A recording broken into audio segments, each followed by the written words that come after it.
mong ilagay dito ang cellphone mo mga ate ko. O di ba pasok, nandito na si cellphone natin at safety na dahil nakikita lang natin. Open nyo lang yung zipper dyan sa ilalim and tignan nyo ang mangyayari mga ate ko. O di ba?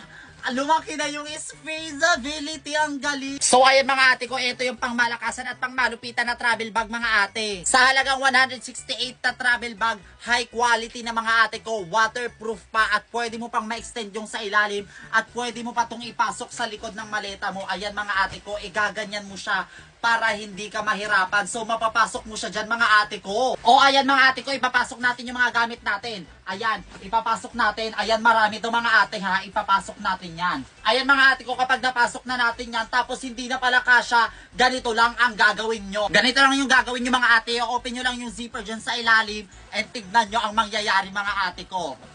O, di ba? Lumaki na yung spaceability, ang